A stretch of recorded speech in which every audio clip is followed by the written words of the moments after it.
La race charmoise est une race qui a été identifiée à la fin du XVIIIe siècle. Elle est le croisement d'une race locale de Sologne avec un bélier anglais de la région du Kent.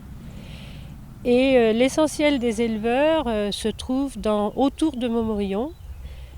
Bien que maintenant on a des éleveurs sélectionneurs qui sont répartis sur une grande partie de la France et sur l'est de la France aussi. Et les brebis sont des brebis entre 60 et 70 kg, les mâles autour de 80 kg, 90 kg.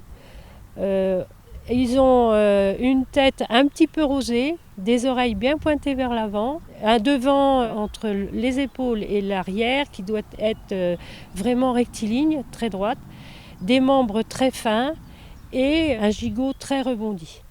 La spécificité de cette race-là, puisqu'elle a des membres très fins, c'est d'avoir un très bon rendement viande qui se situe au-dessus de 50% de rendement. L'autre spécificité, c'est d'être une race qui s'adapte très bien à des changements d'alimentation, c'est-à-dire de pousse d'herbe, avec des périodes de disette, entre parenthèses, où elle prend sur ses réserves, elle maigrit, et dès que l'herbe repart, elle reprend ses réserves.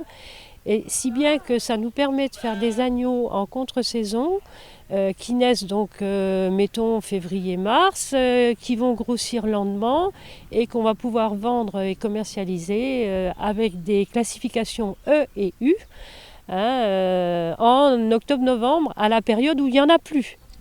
Donc c'est aussi cette spécificité de cette race-là qui demande à être conduite à l'herbe et qui s'adapte à tout type de région, tout type de climat. Le fait qu'ils ont des membres fins, les agneaux naissent petits, mais l'agnellage est très facile, on n'intervient pratiquement jamais.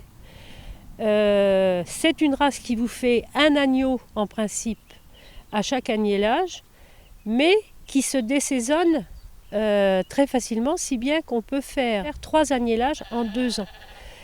Et ceci se fait naturellement sans avoir recours aux éponges et aux hormones, ce qui en fait une race qui s'adapte très bien aux contraintes actuelles où on demande une agriculture saine et où le consommateur est très sensible à ça. On a choisi cette race-là parce que c'est une race rustique qui s'adapte, qui est un petit peu autonome.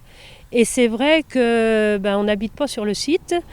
On voulait faire de l'élevage, mais quand même pas avoir les contraintes vraiment trop importantes. Et c'est une race qui s'y adapte très bien et c'est pour ça qu'on a choisi cette race-là. Et puis c'est une race docile et c'est une race très maternelle. Et ça c'est important. Parce qu'elle a du lait, elle nourrit facilement son agneau et en plus elle est maternelle, elle s'en occupe bien. C'est pas une race sauvage et ça c'est important.